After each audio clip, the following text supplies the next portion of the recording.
반갑습니다, 여러분.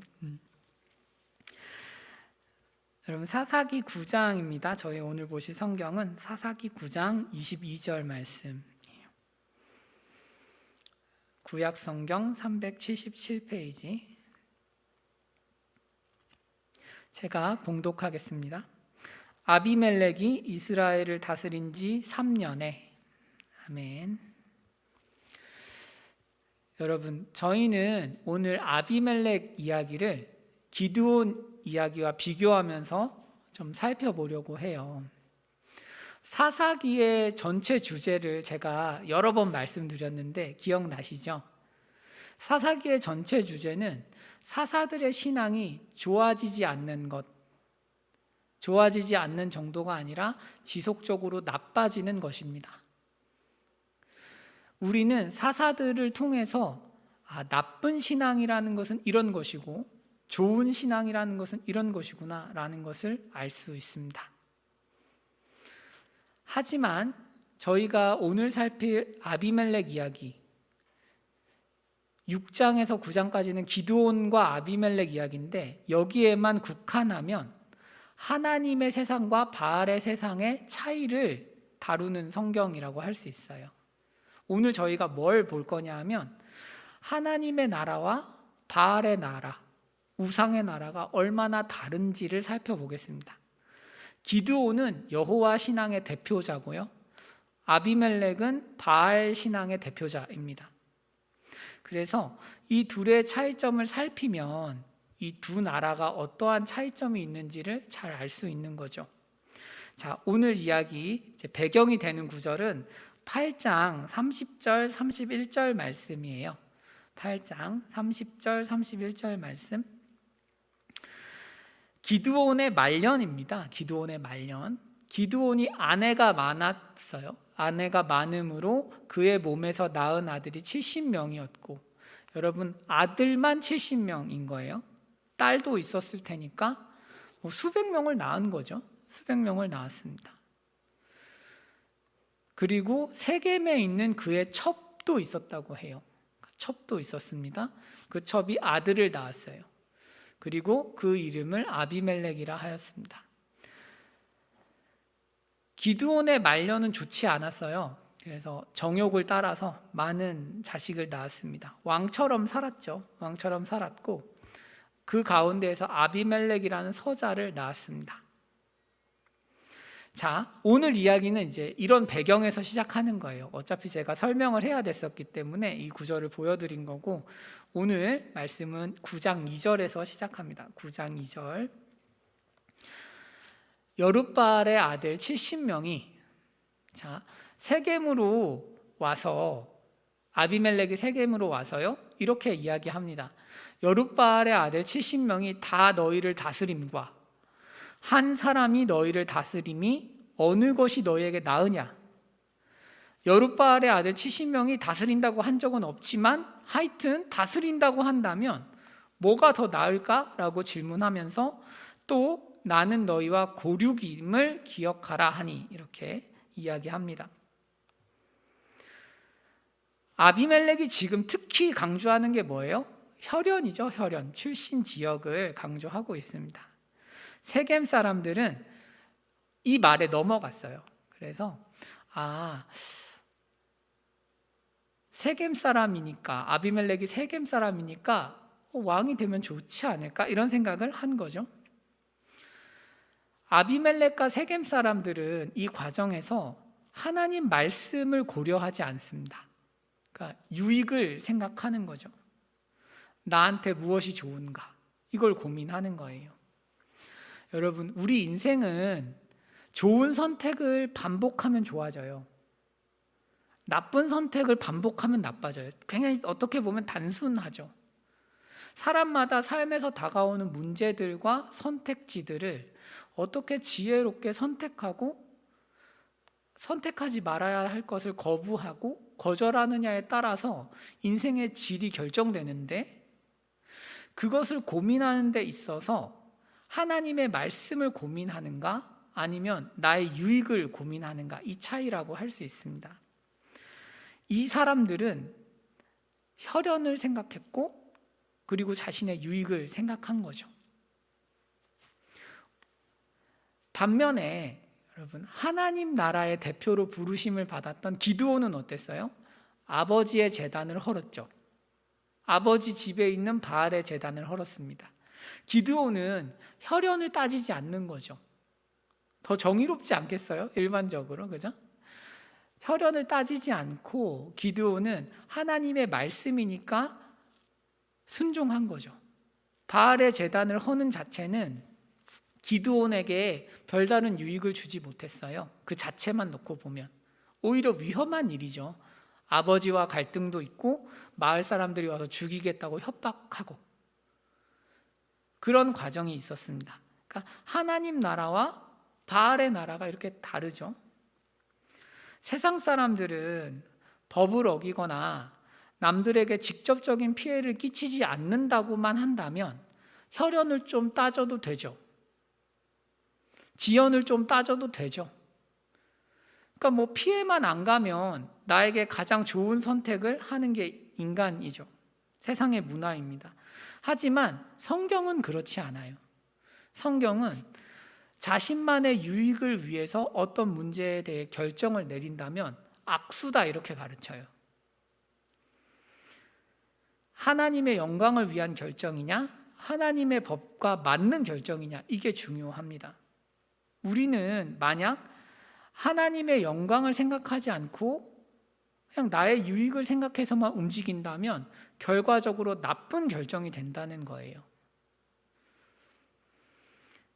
십자가를 쫓는 사람, 예수의 제자는 나를 죽이고 욕심을 죽이고 타인을 살리는 사람입니다.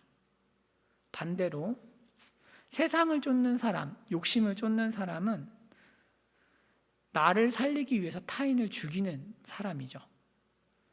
우리가 하는 선택은 크게 이렇게 두 가지 정도로 나눌 수 있어요. 물론 중간에 애매한 범위가 있지만 우리의 동기는 이렇게 두 가지 정도로 나눌 수 있다는 것입니다. 십자가의 길을 가는 사람은 절대로 자신만의 유익을 고려해서 중대한 결정을 내리지 않습니다. 삶의 아주 중요한 결정에 있어서 나만을 생각해서 내리지는 않는다는 거죠. 그러니까 그리스도인이라면, 정상적이라면 세상 사람들이 이해하지 못하는 행동을 하게 되어 있습니다. 왜 저 손해를 볼까? 왜 저렇게 어리석게 살까라는 말을 듣기 마련이죠.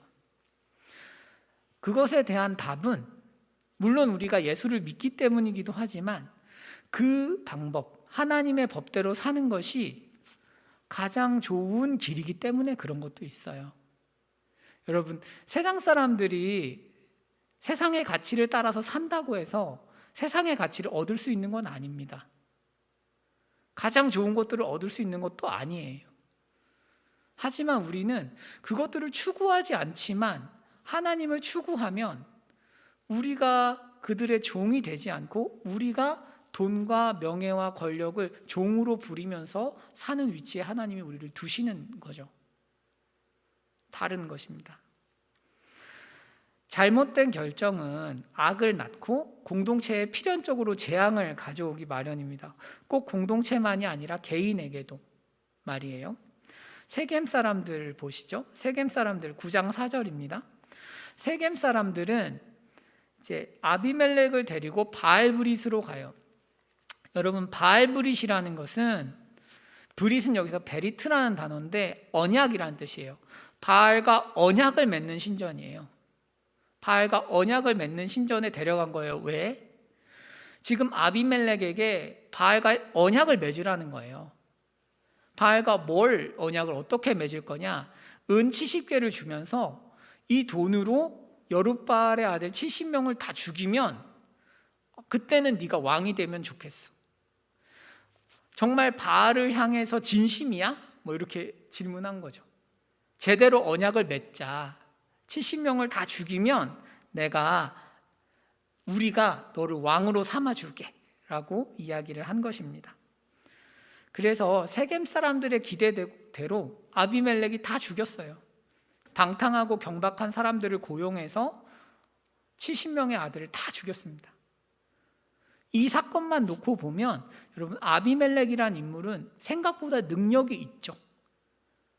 큰 저항 없이 요담을 제외한 69명을 다 죽였으니까요.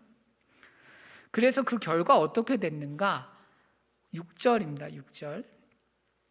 세겜의 모든 사람과 밀로 모든 족속이 모여서 세겜에 있는 상수리 나무 기둥 곁에서 아비멜렉을 왕으로 삼으니라. 이렇게 되어 있습니다. 아비멜렉이 세겜의 왕이 된 거죠.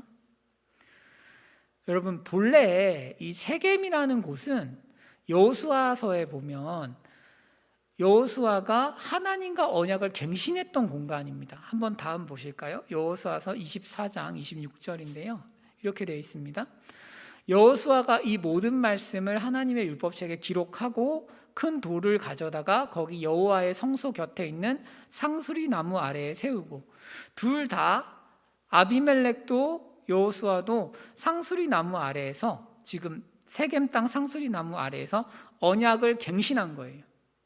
무슨 얘기냐 하면 9장 6절을 통해서 아비멜렉은 바알 언약의 대표가 된 것입니다. 이제는 이제 왕이 된 거죠. 여러분 이 과정을 보시면 세상으로 요약될 수 있는 바알은 아비멜렉에게 뭘 요구한 거예요? 힘과 능력이죠. 아비멜렉은 그냥 왕이 된 게 아니고 힘과 능력을 증명해야 됐어요. 70명을 죽이면서 내가 이렇게 능력이 있어 라고 증명을 한 거죠. 바알은 언제나 인간을 향해서 가치에 대해서 물어봅니다.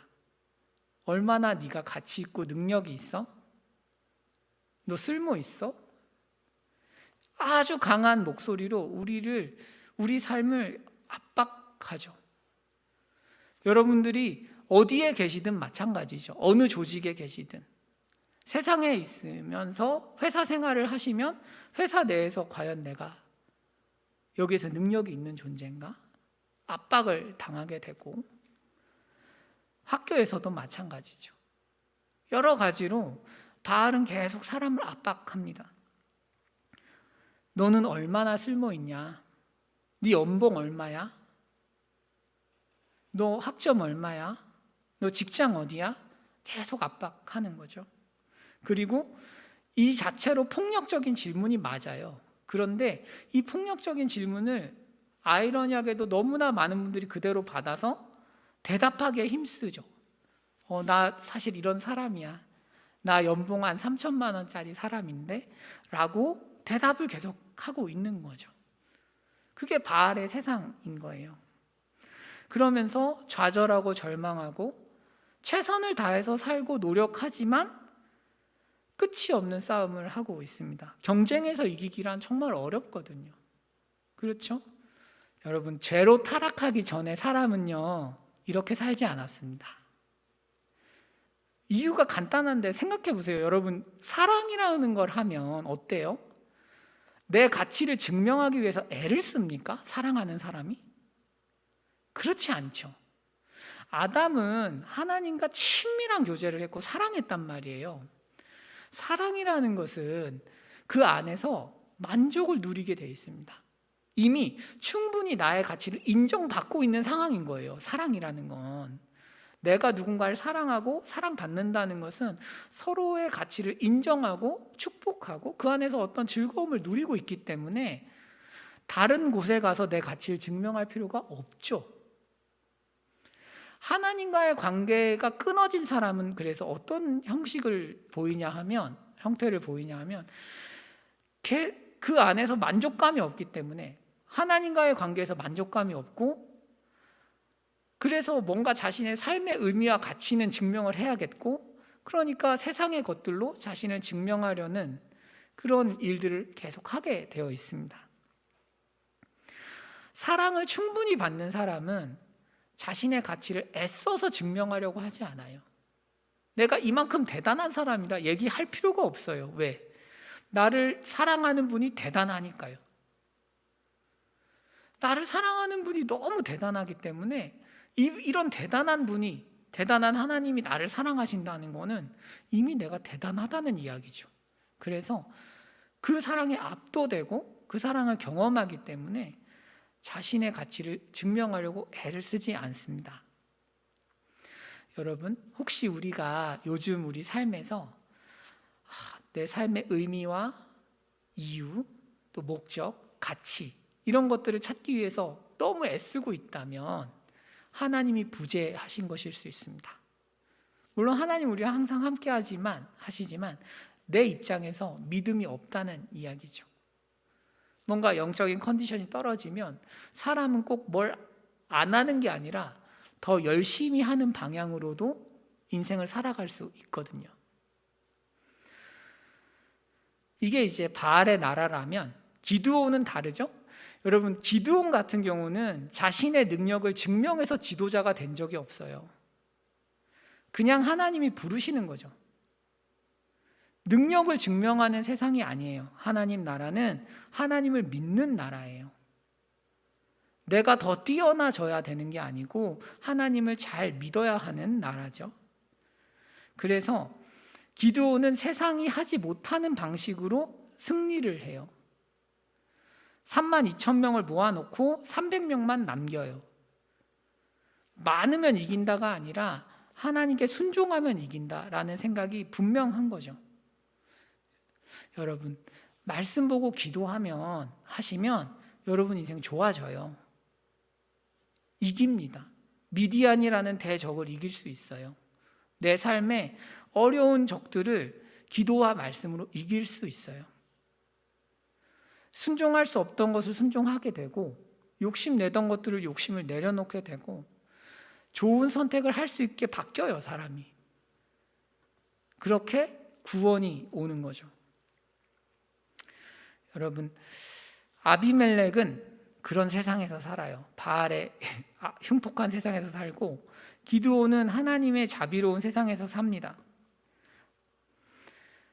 바알은 인간에게 책임을 다 넘기고 네가 똑바로 못하면 네가 쓰레기야 이렇게 가르치는 거고요. 하나님의 나라에서는 하나님이 적극적으로 일을 하시는 거죠. 부족해도 괜찮아. 조금 실수해도 괜찮아. 내가 너의 아버지니까 괜찮아. 내가 널 도와줄게. 하나님은 우리를 도우시는 분이죠. 사사기 9장에서 아비멜렉은 바알에게 충성했어요. 그런데 바알은 아무것도 하지 않습니다. 아무것도 하지 않아요. 아비멜렉 지켜주지 않아요. 이와 대조적으로 하나님은 기드온을 부르시고 도우시죠. 하나님이 다 하세요. 다. 기드온은 하는 게 없죠, 별로. 여러분, 우리가 어디에 살아야겠어요? 하나님 나라죠. 하나님 나라. 하나님과의 언약에 충성하세요. 그러면 하나님께서 우리 삶을 정말 단단하게 지키실 거예요. 여러분, 문제는 바알의 세상에서는 대부분이 패배자고 이기는 사람이 소수라는 건데요. 이긴 사람이라고 행복하냐? 그렇지가 않다라는 거죠. 자, 볼게요. 다음 보겠습니다. 사사기 9장 22절인데 이렇게 돼 있어요. 아비멜렉이 이스라엘을 다스린 지 3년에 아비멜렉이 이스라엘 다스렸어요. 3년이 됐습니다. 여러분, 그런데 이 다스렸다는 단어가 독특해요. 한번 다음 보시면 원래 이제 다스린다는 단어가 성경에서 두 개를 써요. 멜렉, 마샬 뭐 이런 걸 쓰는데 아비멜렉은 다른 걸 써요. 사라르라는 단어인데 이 단어는 힘들게 싸웠다라는 의미예요. 우리 성경이 다스림으로 번역했지만 힘들게 싸웠다라고 이해하시는 게 더 좋겠어요. 그러니까 아비멜렉은 성공했지만 힘들었어요. 이게 하나님께서 우리에게 말씀하시는 세상에서의 성공이에요. 하나님께서 우리에게 뭘 말씀하고 싶으시냐 하면 이 사라르라는 단어를 통해서 세상에서 성공해도 어렵다는 거예요.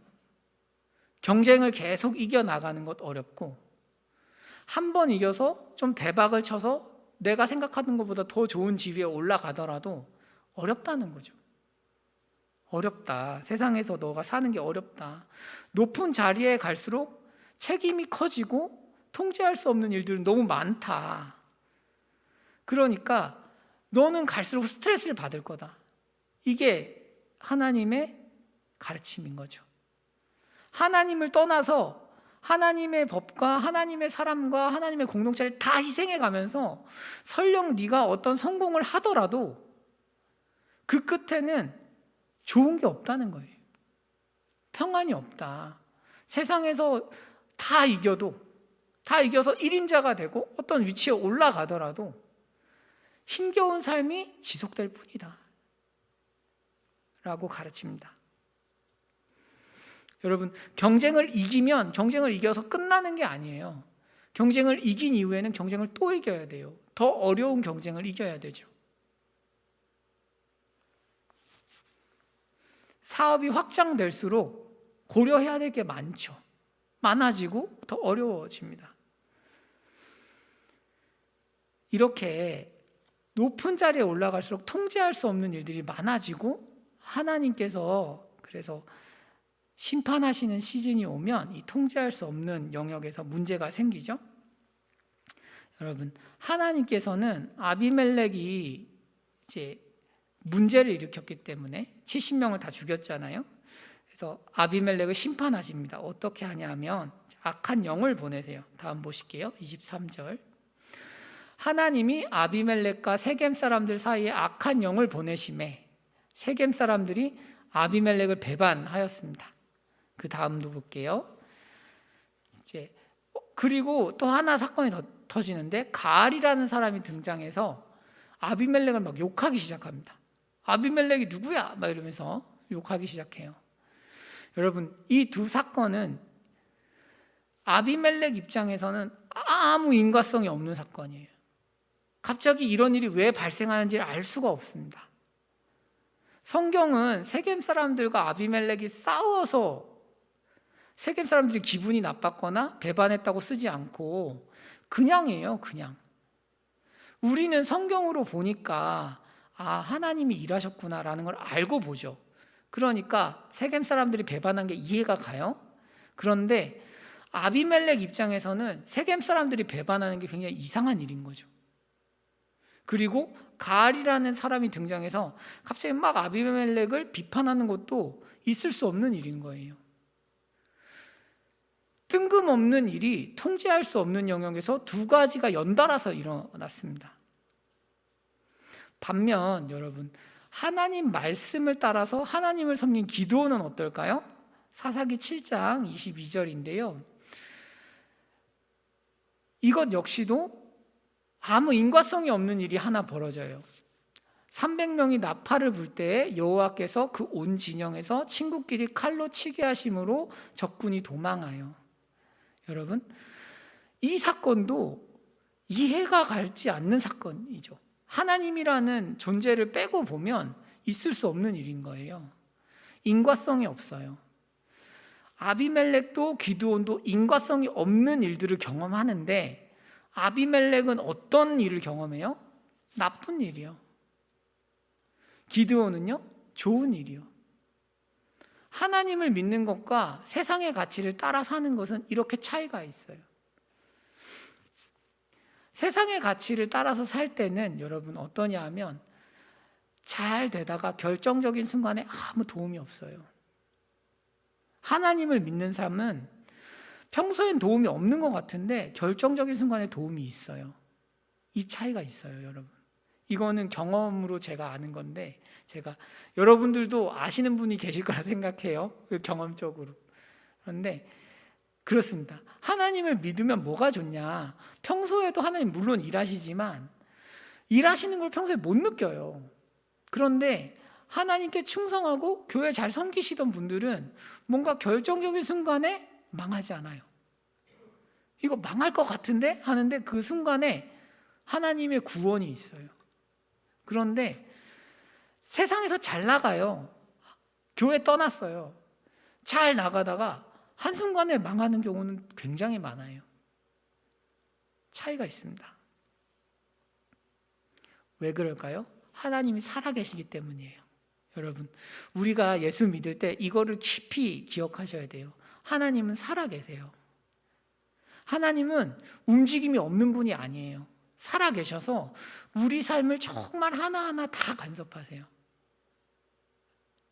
그러니까 잘할 가치가 있는 거예요. 하나님한테. 하나님 힘이 없고 도와주는 게 없으면 잘해도 소용이 없겠죠. 기도하면 뭐 하겠어요? 아무 도움이 없는데. 그렇지만 하나님 살아계십니다. 그래서 우리 기도를 듣고 계세요. 우리가 기도하면 들으세요. 우리 마음대로 움직여주지는 않으세요. 우리 마음보다 더 좋은 걸 주시죠. 하나님 좋은 분이에요. 이 사실을 경험하고 믿는 사람은 평안한 삶을 살 수 있습니다. 여러분, 우리가 삶의 레벨이 올라갈수록 경쟁이 치열해지고 통제할 수 없는 일들이 많아져요. 직장에서 높은 직급에 갈수록 통제할 수 없는 일들이 많아지고요. 경쟁이 치열해지는 거예요. 여러분, 그런데 하나님을 신뢰하는 사람은 그걸 걱정할 필요가 없는 거예요. 바알을 신뢰하는 사람, 세상의 가치를 신뢰하는 사람은 자기가 통제할 수 없는 게 너무 많으니까 스트레스를 받아요. 나한테 다 달려있고 바알은 아무것도 안 하니까. 하지만 우리는 하나님을 믿잖아요. 하나님은 살아계시기 때문에 내가 통제 못하는 걸 다 통제해 주세요. 나에게 유익하게. 여러분 생각해 보세요. 심지어 하나님께서는 우리 과거까지 통제하시죠. 아니 과거에 내가 죄 짓고 실수하고 연약한 것조차도 어떻게 해요? 은혜로 가장 좋게 만들어 주시죠. 우리는 시간을 통제할 수 없죠. 실패한 시간을 어떻게 할 수가 없는데 하나님은 시간도 갚아주실 수 있어요. 모든 걸 통제하실 수 있어요. 인간의 통제를 넘어서 모든 걸 통제하시고 그 모든 걸 합력해서 우리에게 좋은 걸로 주시죠. 선으로 주신단 말이에요. 그러니까 하나님한테는 헌신할 가치가 있는 거예요. 그래서 여러분 저도 제 인생을 돌아보면 하나님 믿기 전의 삶이 정말 힘들었던 것 같아요. 그러니까 오늘도 설교 준비하면서 무슨 생각을 했냐 하면요. 문제가 생기고 갈등이 생기고 선택의 상황이 생길 때 항상 나쁜 선택을 했어요. 예수님 믿기 전에는 항상 나쁜 선택을 했어요. 욕심에 이끌리고 인내심이 없고 그리고 잘못된 조언을 들어요. 그러니까 어떤 문제가 있으면 항상 잘못된 선택을 하는 거예요. 그때도 성실하게 열심히 살았던 것 같아요. 제 나름대로는. 그런데 훅 가요.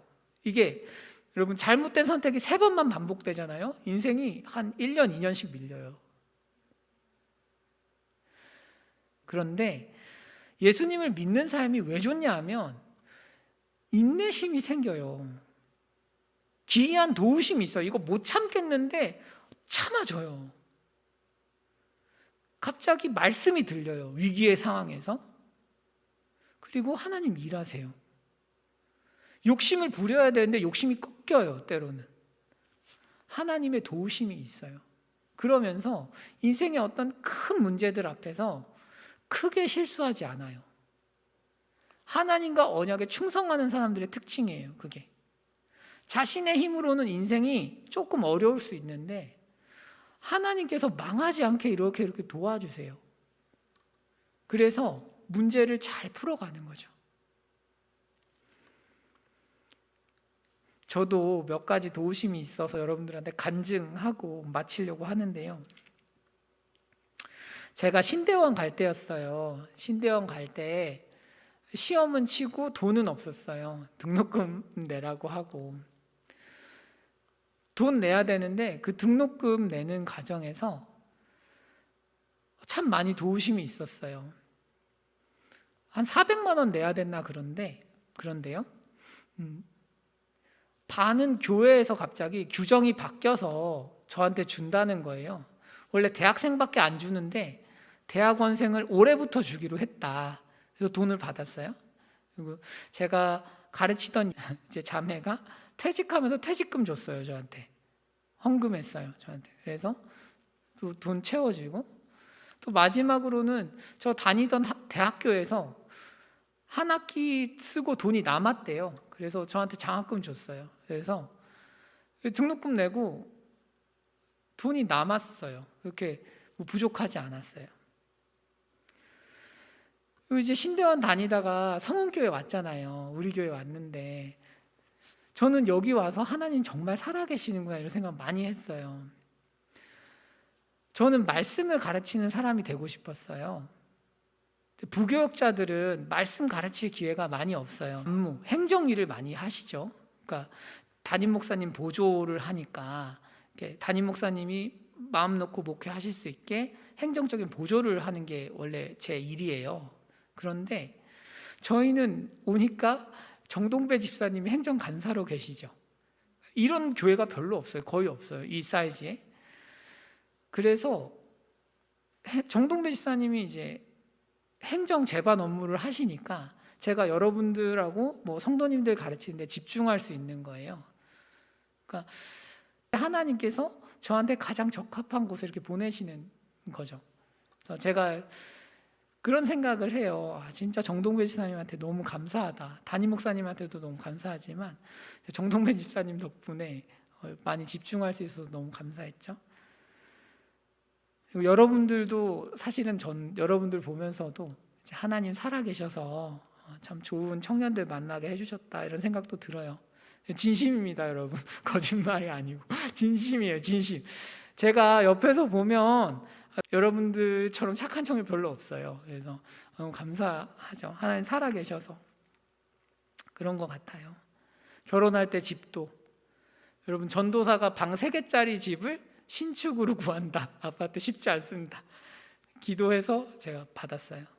저희 집 옆에 1분 거리에 도서관이 있어요. 저 책 보라고 하나님이 도서관도 지어 놓으셨어요. 그런 걸 보면서 정말 하나님 살아 계시는구나. 그런 걸 많이 느껴요, 저는. 하나님 살아 계시는구나. 여러분 정말로 신기해요. 하나님을 믿는 삶은 정말 신기해요. 그 하나하나의 간섭하심이 정말 섬세하고 너무 아름답게 있어요. 그러니까 여러분들도 하나님 앞에서 꼭 그 언약에 충성하시면 좋겠어요. 죄를 안 짓는다는 게 아니에요. 실수하고 못나고 이런 영역이 너무 많지만 그냥 애쓰는 자체로 하나님 중심을 보시니까 애쓰는 자체로 하나님 기뻐하시고 그 영혼을 책임져 주세요.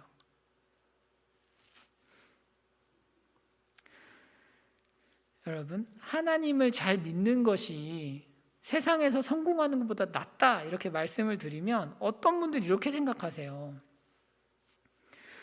애초에 돈이 많으면 되잖아요. 애초에 그냥 돈이 많고 세상에서 성공하면 되지 뭘 하나님의 도움이 그렇게 필요하냐 이렇게 생각하실 수도 있어요. 등록금도 그냥 애초에 돈이 많으면 받을 필요 없잖아요. 아파트도 뭐 받을 필요 뭐 있어요. 수십억 있으면 그냥 사면 되지. 그러니까 사람은 그렇게 생각할 수 있다는 거예요. 하나님의 도우심이 뭐가 그렇게 필요하냐. 아예 그냥 로또 하나면 되는데 그냥 한 수백억 있으면 되지. 수백억이 좋아요? 아니면 하나님의 도우심이 좋아요? 그럼 갈등하잖아요, 사람이. 하나님 도우심이 좋다. 여기서 이렇게 말씀하시고 소그룹 나눔할 때는 수백억이 더 좋은 것 같은데 뭐 이런 생각도 하시는 거죠. 그런데 여러분 그것에 대한 답입니다. 그것에 대한 답. 아비멜렉 마지막 한번 보실게요.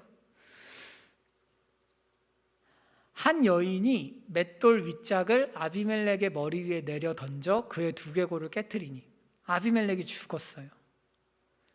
아비멜렉이 세겜 사람들 많이 죽이고 그리고 또 자기 싸우러 가다가 죽었어요. 여러분, 이 이야기에서 바알은 아무것도 하지 않아요. 바알은 돈, 명예, 권력 뭐 이런 거예요. 우리로 치면. 이 장면이 뭘 의미하냐 하면 죽음 앞에서는 아무것도 힘쓸 수 없다는 거예요. 인간은 다 죽어요. 우리 다 죽을 거예요. 그리고 하나님 심판대 앞에 다 서게 돼 있어요. 여러분이나 저나 우리 모두 서서 하나님 심판을 받아요. 가난한 자, 부자, 뭐 어려서 죽든 커서 죽든 다 심판을 받아요. 그때 돈은 아무 역할을 하지 못해요. 수백억보다 하나님의 도우심, 하나님의 살아계심을 경험하는 게 나은 이유가 여기에 있어요. 왜냐하면 이 땅이 짧기 때문이에요. 이 땅에서 우리는 하나님의 도우심이 필요하지 않을 정도로 잘 살 수도 있어요. 어쩌면 모든 걸 다 통제하면서 살 수도 있어요. 정말 뛰어나다면. 하지만 죽음 앞에서는 다 무력해요. 하나님의 심판대 앞에서는 돈도 지혜도 영광도 명예도 다 쓸모없어요. 그 사람을 기다리는 건 영벌이에요. 하나님을 떠난 성공의 마지막에 무엇이 있는가? 지옥이 있어요. 심판이 있어요. 내가 잘못한 것들에 대한 심판이 있어요. 여러분, 하나님의 심판은 남보다 조금 더 잘 살았다고 벗어날 수 있는 게 아니죠. 장발장이 모든 법을 다 지켜도 빵 하나를 훔치면 감옥에 가는 거랑 똑같아요. 우리가 다른 것들을 잘하더라도 하나님의 법을 하나 어기면 지옥 가는 거예요. 100점이 아니면 소용없는 거예요. 99.9도 탈락이에요. 모든 사람은 지옥에 가요. 하나님의 도우심이 없으면. 여러분, 이 말씀으로 마무리하겠습니다. 다음 보시면 시편 73편이에요. 하나님이 참으로 이스라엘 중 마음이 정결한 자에게 선을 행하시나 나는 거의 넘어질 뻔하였고 나의 걸음이 미끄러질 뻔하였으니 이는 내가 악인의 형통함을 보고 오만한 자를 질투하였음이로다. 이 시편의 화자는 아삽인데요. 아삽이 하나님 진짜 좋은 분인 걸 알아요. 아삽도 다 알아요. 하나님의 도우심을 경험하는 사람들은 대부분 그리고 이 땅에서 도우심을 경험하지 못하시는 분보다 잘 살아요. 평균적으로. 그래서 보통 우리가 중산층을 정의할 때 기독교가 들어가요.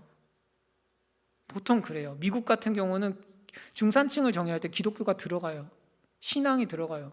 왜냐하면 신앙 있는 사람이 잘 살거든요. 일반적으로 그래요. 하나님께 충성한 사람이 잘 살아요. 하지만 이 이야기는 그게 아니에요. 악인이에요. 어떤 소수의 악인들은 정말 잘 살아요. 오만 악을 다 저지르지만 잘 살아요. 악인이 너무 형통한 거예요. 아프지도 않고 이 땅에서의 낙을 다 누리다가 죽는 거죠. 그걸 보고 아삽이 고민에 빠진 거예요. 하나님은 왜 저런 사람들은 심판하지 않을까?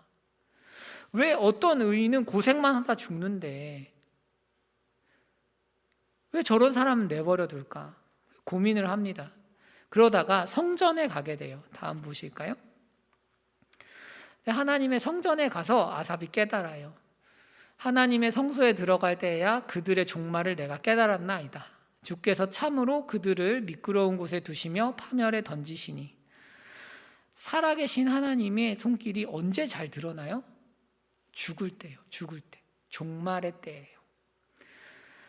하나님의 심판대 앞에서는 모두가 벌받고 모두가 상을 받아요. 악인은 다 벌받고 의인은 상을 받습니다. 우상은 아무것도 못하겠지만 하나님은 일하시죠. 여러분, 하나님은 살아계십니다. 그래서 구원을 주신 거예요. 생각해 보세요. 우리는 구원 받아야 한다고도 생각 안 해요. 사람은 나한테 구원이 필요하다고도 생각을 안 해요. 구원해 주겠다고 하면 화를 내요. 이런 인간을 향해서 하나님이 베푸신 게 십자가예요. 필요 없다는데 아니야, 너한테는 정말 이게 필요해 해서 주신 게 십자가예요. 살아계신 거죠. 인간은 필요 없다고 했는데 주신 거니까. 하나님 살아계신 거예요. 이 하나님이 우리 평생을 돌보실 것입니다. 얼마나 좋습니까? 그죠? 여러분, 이번 주에 그럼 우리는 좀 이런 순종을 하면 좋겠어요. 뭐 기도하고 말씀 보고 이런 거는 이제 기본이니까 다른 거. 여러분, 일어나셔서 이제 직장에 출근하시거나 뭐 이제 학교에 가시면 한번 좀 이렇게 간단히 고백을 좀 해보시면 좋겠어요. 하나님께서 내가 보지 않는 곳에서, 내가 통제할 수 없는 곳에서 하나님이 일하고 계신다. 그거를 한번 좀 이렇게 조용히 고백해 보시면 좋겠어요. 내가 통제할 수 없는 저 사람의 마음, 하나님이 통제하고 계시고, 내가 어떻게 할 수 없는 회사의 방향, 하나님이 다스리고 계시고, 내가 감당 안 되는 상사, 하나님이 다스리고 계신다. 분명히 하나님께서 일하시고 계신다라고 고백하시면 좋겠어요. 그럴 때 여러분 하나님과 함께 이렇게 하루를 보내시는 은혜가 있길 축복합니다. 기도하겠습니다.